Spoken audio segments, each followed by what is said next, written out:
Okay.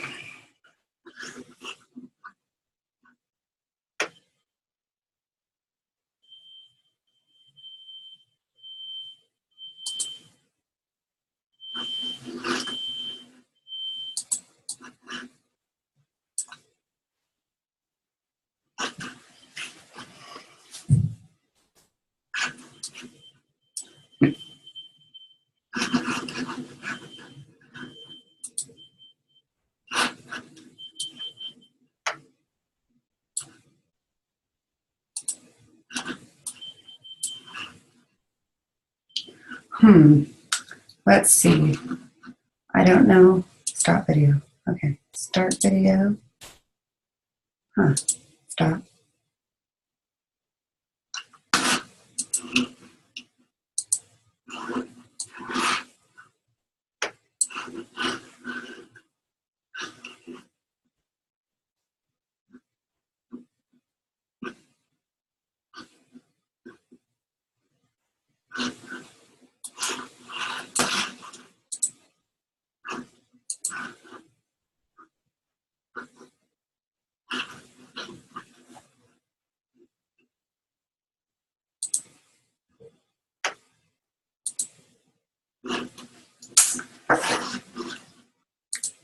Gosh, I hope this works. I'm trying to video record with a screen share, and I've never done this before.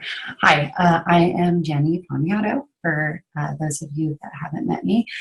I wish I was there with you guys in Houston, and I imagine you guys are having a great morning. I am in Santa Rosa right now at a celebration of life ceremony for my dear friend Joe, my junior prom date and friend. So because we all are all relationship-centered people, I knew that I could step away from this commitment and send a video instead. So thank you for allowing me to do that. Anyway, I'm going to tell you a little bit about how we use extenders at my practice, and I'm hoping I can play a video, but if not, we're just going to skip that part because I've got to get on a plane in a few minutes, and that's how we're going to roll. Okay, so what I want you guys to do is get out a piece of paper. This is weird because I can't time I can't watch you guys do this, so the timing's weird. What I want you to do on the first side is, we've been talking about extenders for a few moments. Write your fears of the extender model on one side. And then on the other side, I want you to write your dreams. And I'm going to give you a minute to do that.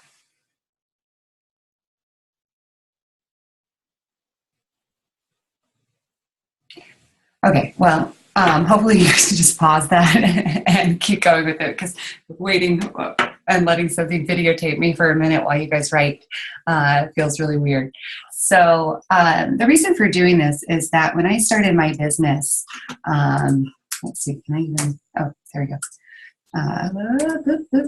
When I started my business in 2010, I was really operating in fear. I was 6.5 months pregnant, and I did not have a plan to start a business. I was laid off unexpectedly and thought, my gosh, nobody's going to hire me.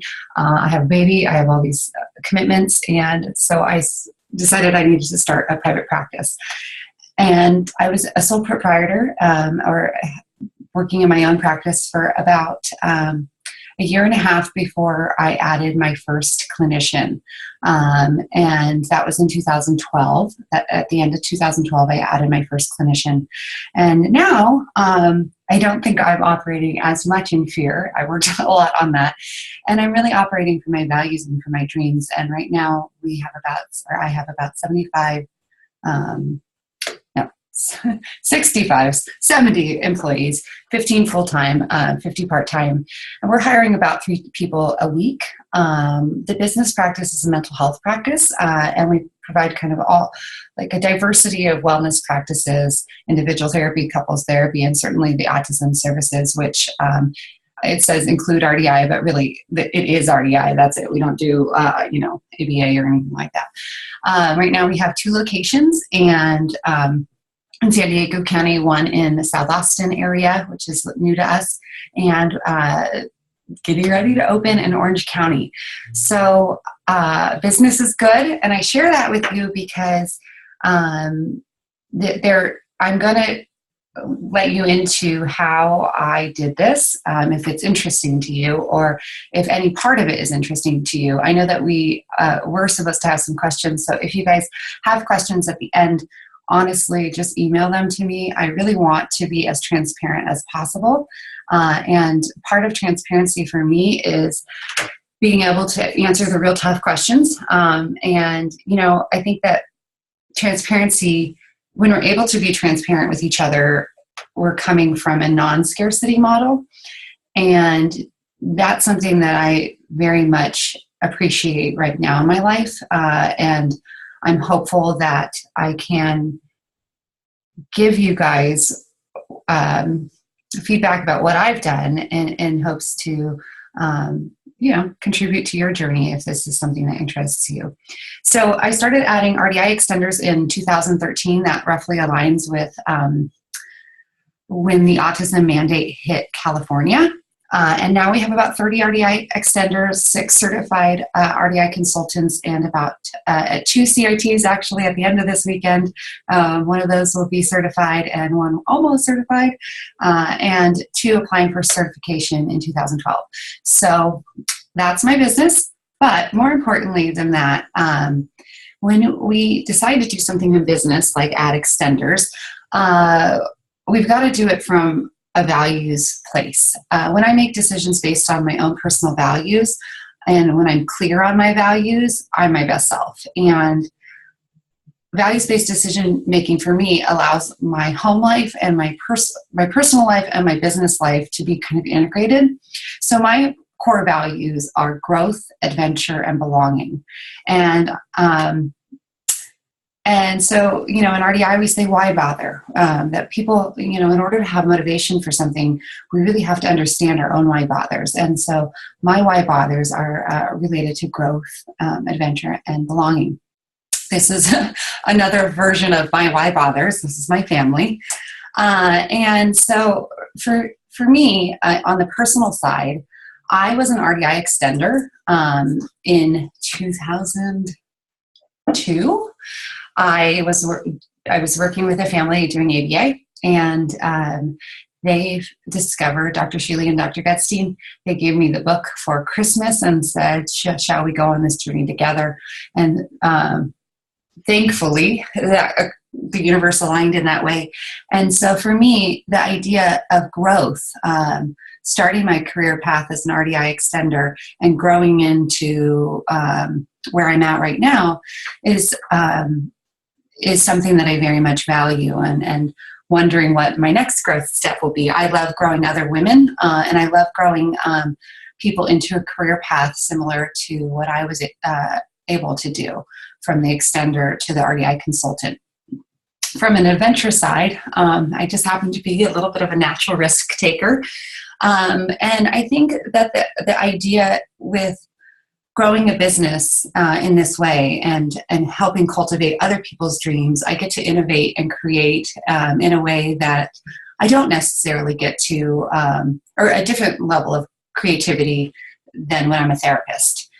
And then in terms of, for the personal side, for my value of belonging, I think that our field can be lonely. I think that autistic people struggle with loneliness. I think parenting a child with neurodivergent pathways can be lonely. And I think that when we use a relational model and when we have more of us doing this, we can create a sense of belonging in our own community and in people's lives. So that's super important to me and always feels really, really good. From a business side, it adds a revenue stream. I was very lucky to learn early in business when I was in my early 20s that the autism field changes, mental health field changes, education field changes, insurance changes, and adding diversity to the revenue stream to allow ebb and flow in different funding sources is extremely important. I think that that is in part why our business has been able to develop in this way. Therapy is a butt-in-the-seat job. That means that at some point you cap out. You can't do any more hours. You can't take any more clients. You start having a wait list. I hate the idea of people sitting on wait lists. So I had to figure out how to earn more outside of my own butt in the seat, as well as offer more RDI. So that's what the extender does there. And we just talked about scarcity model, but having RDI extenders allows us to position ourselves alongside what some of the ABA companies are doing in terms of offering in-home services, and as much as and that just is keeping up with the trends and practices and what the consumers are wanting. And so adventure, I don't know. I always say that employing people and hiring people is like getting married on the first date. You really combine your lives and spend a ton of time together. So it's very, very adventurous. For me, the belonging aspects are huge from the business side. I think that we can offer parents so much more support in their lives. I think that parenting is not a go-it-alone journey. And we, as RDI consultants, certainly walk alongside these parents. And I think the Extender Track does that as well. I think that let's see, what else do I have? Honestly, the more people that do RDI, relational treatments, means the more people that autism has more chances of becoming destigmatized. That's important to me. And I think that it offers a little bit more robust supports. So now I'm going to get into like the really nitty gritty of my business and provide you, a few different stories. So the RDI extender business model for me, and I guess I'm called the clinical model, allows for a lot of diversity. So we can take early career people that are working towards their college degree, give them their first job, and walk them into a profession where they can support their families over a course of time. So we certainly do have people that are pre-degree. We have people that are pre-licensed, so they have worked on their master's and are gaining experience towards licensure. And we have certainly people that are leading our business now that worked in an extender role, like Brian, our director of operations. We also have a few moms that have done RDI consultation and have now entered, are employed by me and are working as extenders or RDI consultants. So we have actually 4 moms with autistic children working in our practice, and I think that just adds such diversity to all of our experiences. I love creating a career track. I proudly have sent 6 of our 8, I'm included in that, RDI consultants to training. And I do that because I'm committed to having more RDI consultants in this world. How do I do that? I do that by an honest conversation about loyalty and our business needs. And I don't do contracts. I just basically, I don't want indentured servitude. I don't want somebody to feel like they can't do their best work and they want to leave, but they have to owe me money or something like that. I don't want that in a relationship. I think it disrupts clinical work. So this has worked for me, and it's a big financial commitment, but it has been a really, really big part of me having soulful work and me enjoying my job and my business. So I very much can't wait for the next round of extenders to get access to the RDI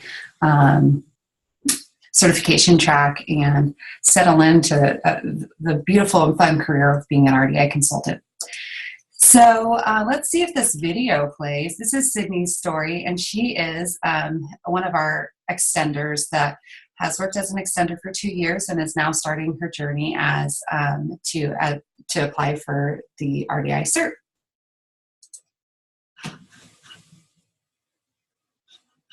So reflecting on my growth as an extender was a little challenging because on one hand, it's been about 2 years, so of course I know more.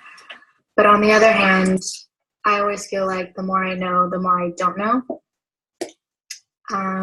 But a big thing that I thought about was the shift I had to make from being constantly in my head, and so being kind of outcome focused, and into being more present for the moments and present for the process. And, you know, I've always been someone that's always in my head, always anxious about, you know, if I'm doing something right or if it's going the right way. And so specific to my sessions, I was thinking about my kids' goals and if I was getting at them in the right way, and, you know, fearful of judgment of the parents and like, what are they going to think? There's flour everywhere, or, oh no, there's like, we just got a big slime green stain on their couch. And so with that came a lot of me being rigid and controlling, and not a lot of fun and joy for the child.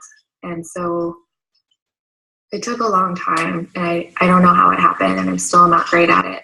But, you know, when I can be more present and let go of that fear and anxiety, it's so much easier to find the joy and the humor and the silliness with the kids. And I feel the difference in my body, you know, and I can see the difference in how they react to me.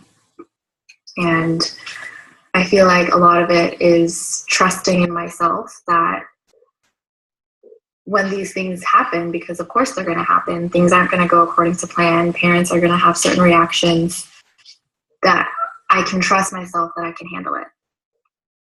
And so I don't have to control for it because I can handle it.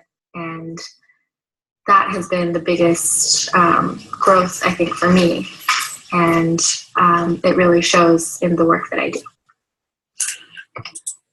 So Sydney came to us with a master's in mental health or marriage and family therapy, and wanted experiences with couples from our organization. Did not know or had any interest in children or in autism, and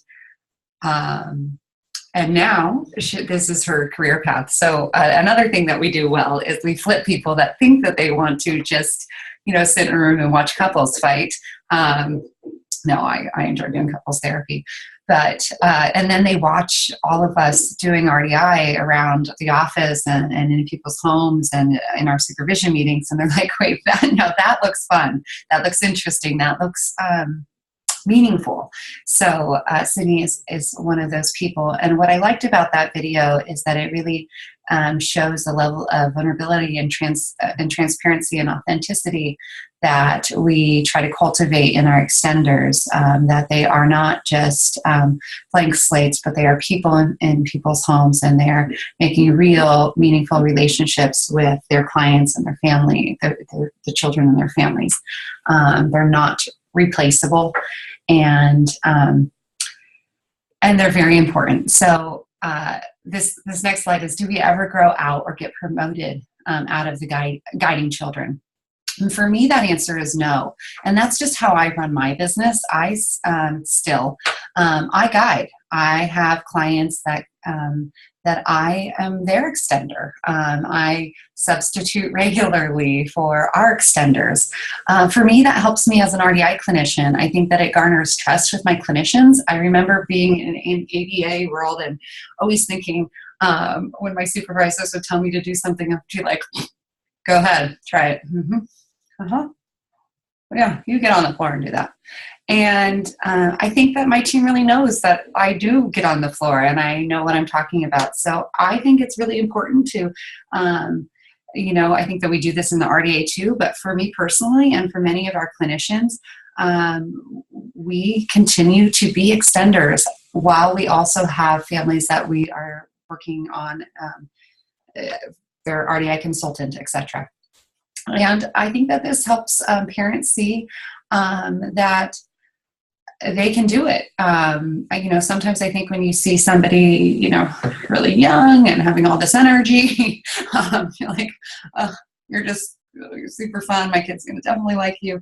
But when I get in there and I'm like, oh yeah, I'm not young, don't have that much energy anymore, but certainly know how to guide and how to create therapeutic growth through the guiding relationship. So for me, that's really important. I'll just skip that. I was going to show you the video of me guiding, but I didn't enter it, and got to get on that airplane. So nitty gritty, how do we bill it? We bill it through mental health insurance. This is considered medically necessary behavioral services for autistic people. Generally, every insurance policy has some sort of plan, medically necessary plan for behavioral health services for autistic children. All of them are relatively different, but we definitely are in network providers with all the major insurance companies, and we communicate 100% to the insurance companies that we are doing RDI. Some of the programs are called ABA, but when you read the insurance guidelines, it is open because the CPT code does not mandate what type of therapy model you do. A CPT code tells who's in the room and what degree they have, and then that person, based on the guidelines, the guidelines, is able to develop a treatment plan. And RDI absolutely fits within all the major health insurance plans. This is the range of CPT codes that we use on, this was actually cut and paste directly from a report I just did. You're going to have to reference that later. It's a little complicated. It takes a little effort to get to know these codes and to get comfortable with them and to get to know what gets billed under which one and what gets billed under different ones, and to be able to account for our time, bill ethically and legally. And there are codes for licensed providers like myself, and there are codes for paraprofessionals, and that's where the extender comes in. And these codes are often in 15-minute or 30-minute increments and can be billed for hours, hours and hours. So yeah, and we have assessment and parent group and parent training codes. So all the codes are available to you. And if you ever had any questions about how to get started with billing, I can certainly give you a little support there. What do we pay our people? So extenders make roughly $19 to $25 an hour. 19 is generally somebody early career, maybe somebody that hasn't completed a degree. 25 is for somebody that has completed their master's and is almost through their hours of experience, or 3,000 hours of experience, or whatever that might be. So they're at really close to licensure.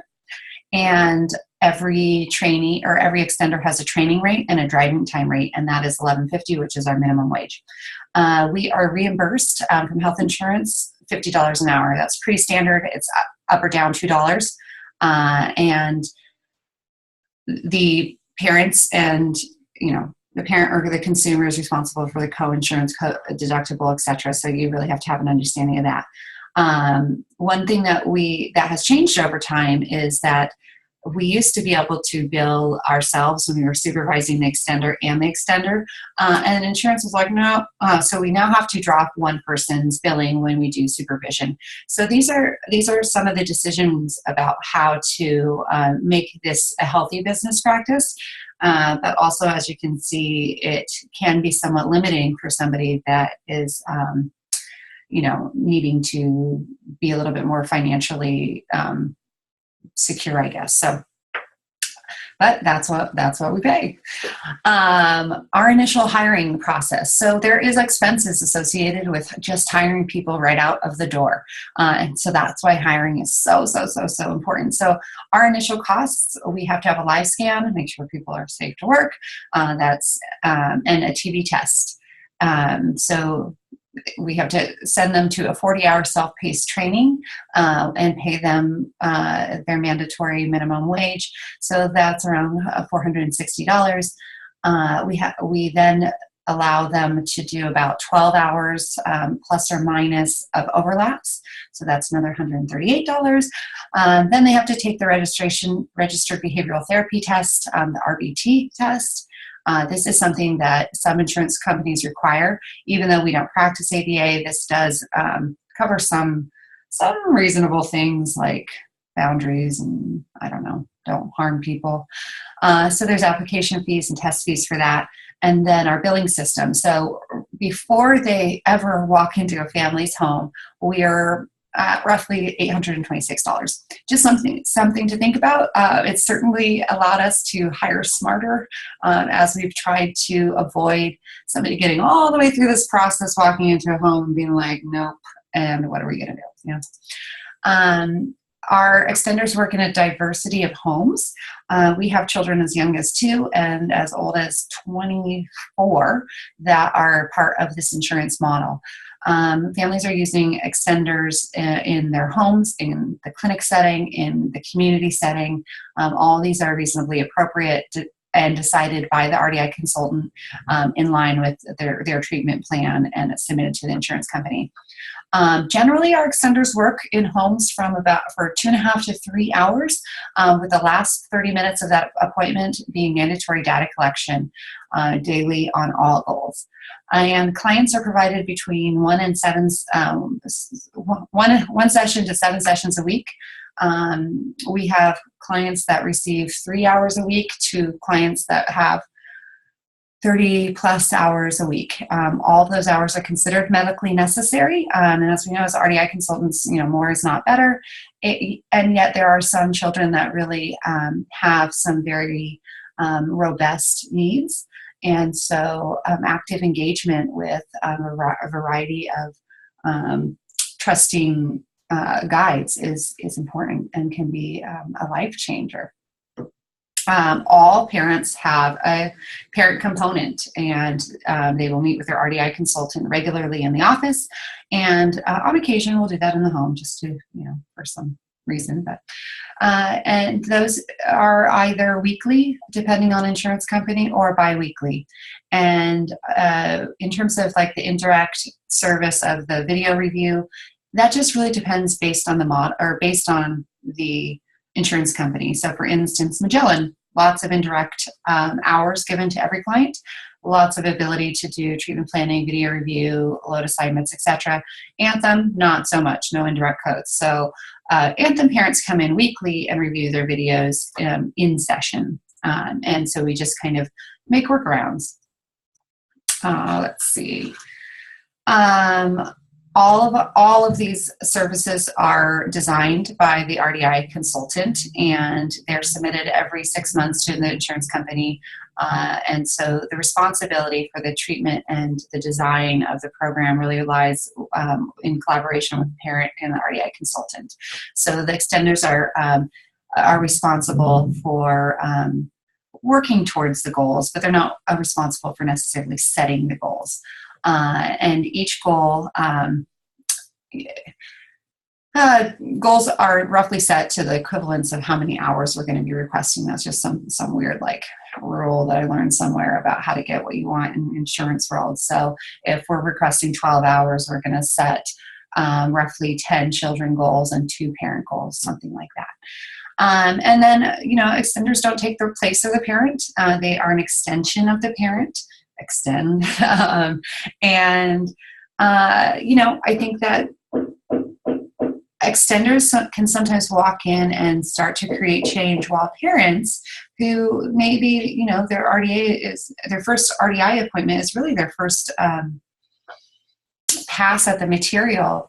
So, parents come in with histories and their own internal narratives and their family of origin issues and the emotions around parenting and autism. And so the extender can often start to create change while the parent is really working on kind of their own journey and at their own pace, so that we can get people out of crisis mode quite fast as a team. of parent and extenders working together. I often tell parents that extenders are kind of about widening development, and that the parent is really about deepening the experience with their child, emotionally deepening, and together those fit nicely. So often parents have very different goals, and this is different. I know other people work in different ways.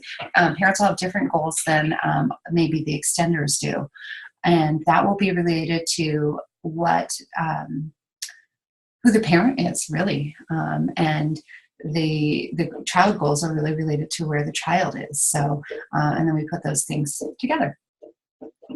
Oh, I was going to show you an example of a data book. I can provide an example of a data book for anybody that is interested, but once again, I'm kind of pushed for time.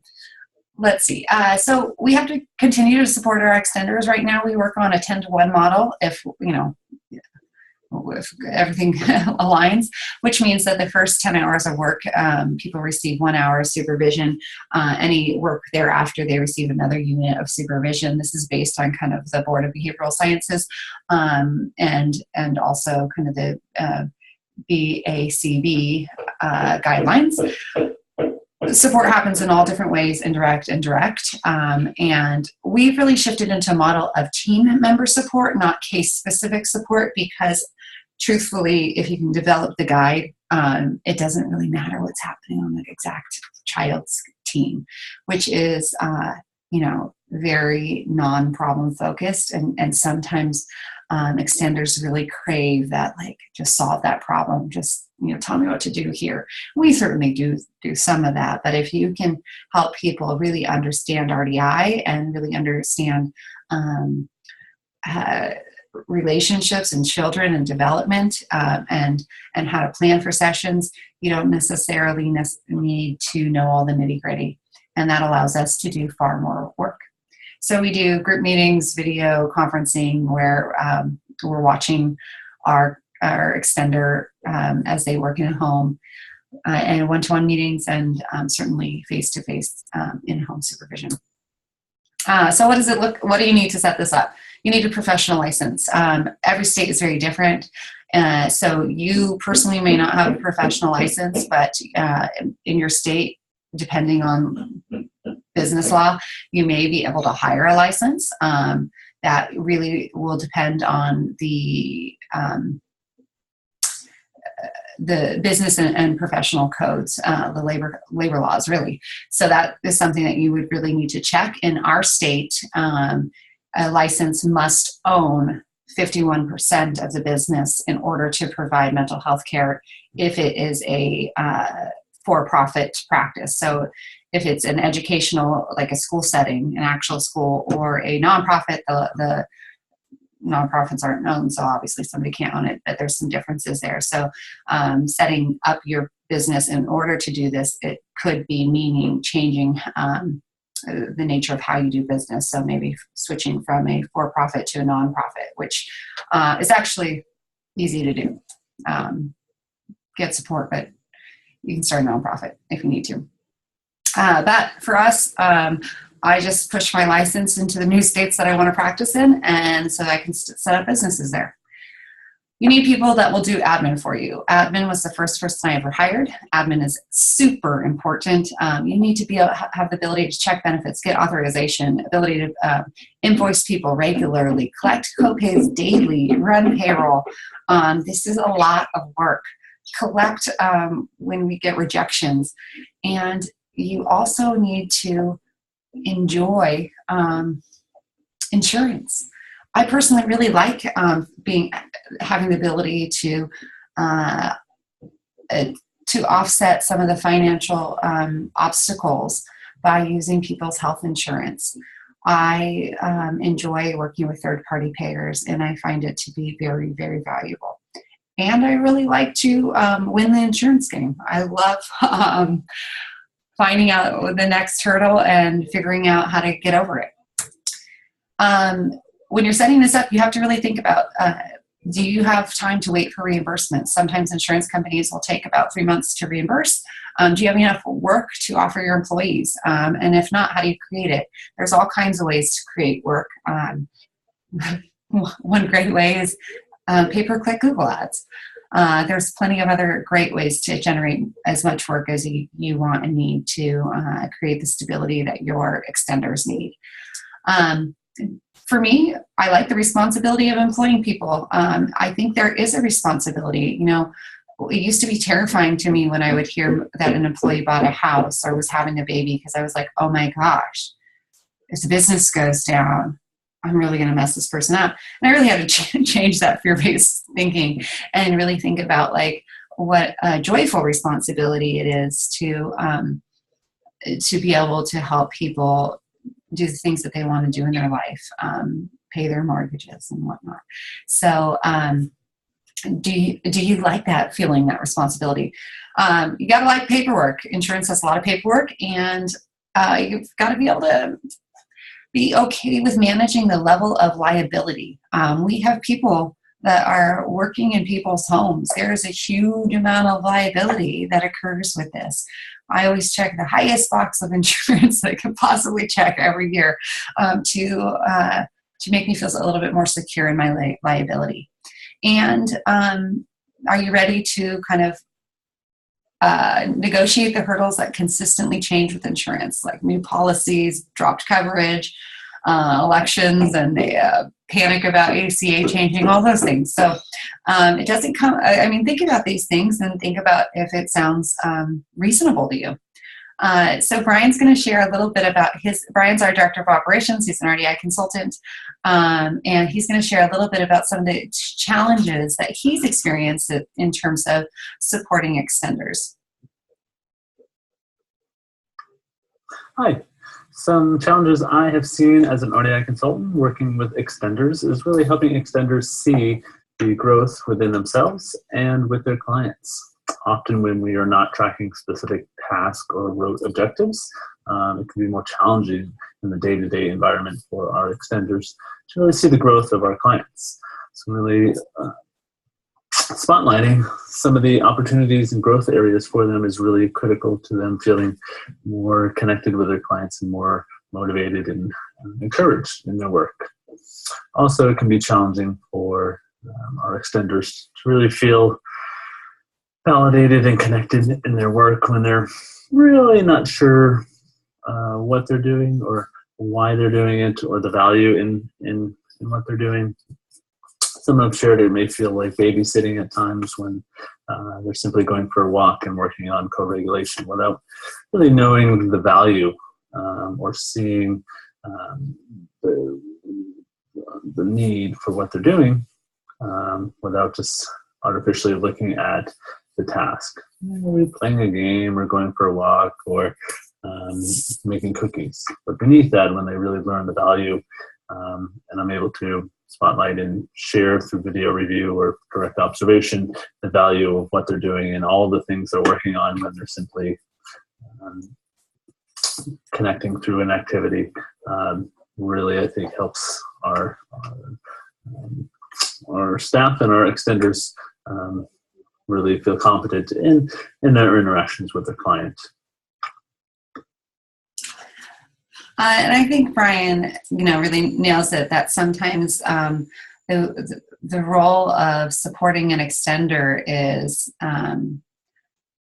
that same feeling of incompetency that parents feel and that children feel. And we're humans. What do we do with that? We might blame other people, or we may withdraw or start under-functioning in our job. So our support as RDI consultants to our extenders is often about helping them see those tiny little moments of their own development and letting them know, like wholeheartedly over and over and over again, that that nobody comes in knowing RDI. Parents, clinicians, nobody.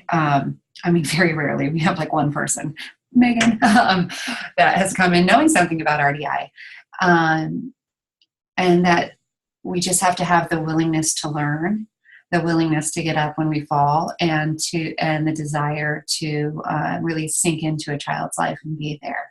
So when we see that, the doing of the interventions and the deepening of the theoretic our theoretical understanding of the model comes over time. It cannot be short-circuited. You can't just like read the book and be, proficient. And I think that sometimes people really want that. So we often say, your first 6 months, you're going to feel a lot of feelings of incompetence. And, we anticipate that. Let's talk about that. And you're also going to wonder if you're, doing the right thing or making a difference. You don't sign up for this job without wanting to make a difference in a child's life. So 10 things I've learned, and then I'll get out of your guys' hair and get onto my plane. 10 things I've learned through a few falls with extenders. Hire likable people. People, not resumes. I think so. Sometimes something on somebody's resume will stick out to me. And in fact, now I don't even print resumes before I do hiring. But people, if you like somebody in the room, other people will like that person in the room. Clear is kind. Sometimes we've been unclear about finances, about growth potential, about what it would take to go from extender to consultant here. And that's unkind. And we're really working on that as an organization. Money, when you employ people, it's about trust. And people, when we're ambiguous about people's livelihood, it builds distrust. So we're trying our best there. We're doing better. We share the learning curve with parents. We don't try to buffer people's experience.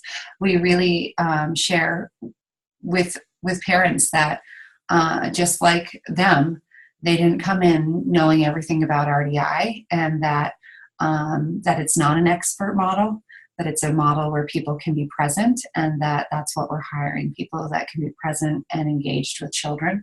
And so we share that with parents. You need to be flexible. Let's see. We've changed a lot of the ways that we do things over time based on feedback.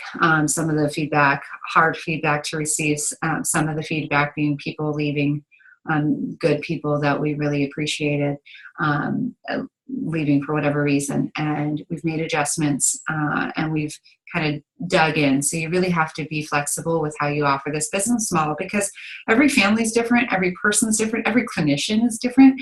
And so if you just try to do a one size fits all model of RDI, it's really, it's gonna be rough, or that's my experience of it. Let's see. Family fit's important. I tell every parent, I do all the phone consults. I say, let's have open communication. If the person that we send in to your home doesn't feel like they're your family fit, you should feel good about that person, because they are, in fact, being with the most important person in your life, your child.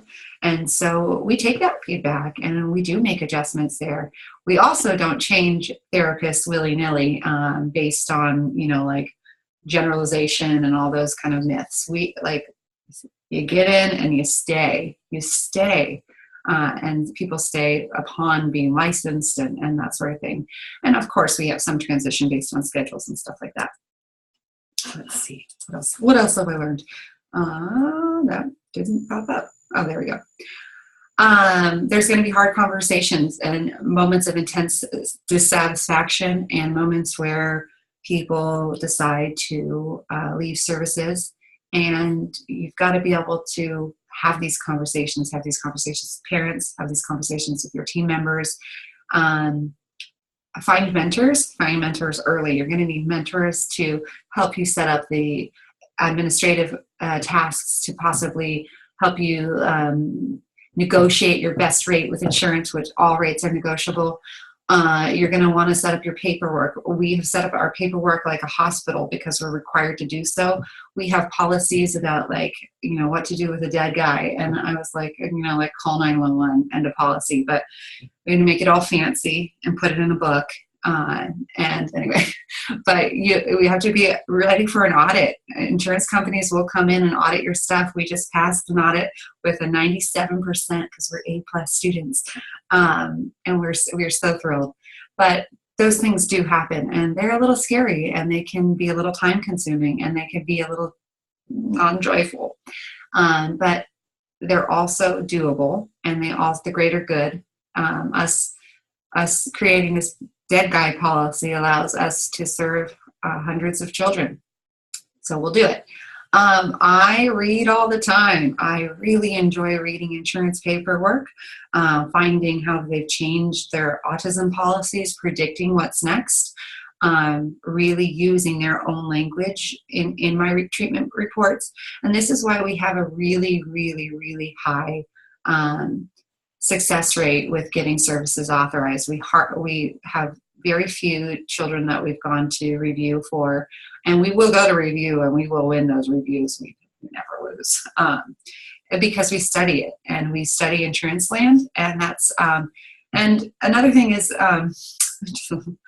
there are not grays in insurance land in terms of billing and admin and stuff. So you really do have to know the law.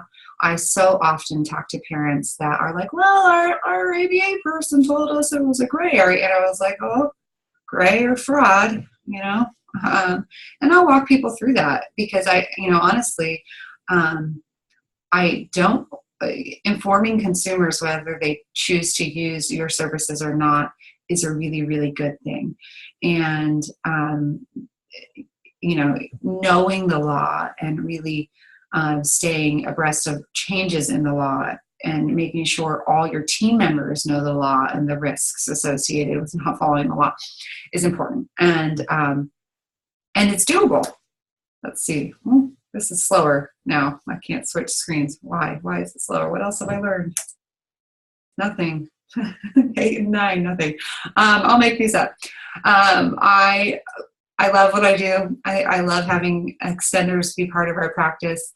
I think it's a great service model. It certainly has grown my my ability to continue to live my clinical dreams. I think our extender model supports a lot of the growth that we have seen in our business, and it certainly creates a way for me to continue to grow my own financial future and create a legacy for my children. So thank you guys, and I wish I could be there. And for those of you that are going to be at World Autism Conference, I will be there with my poster. So I'll see some of you. Take care, guys.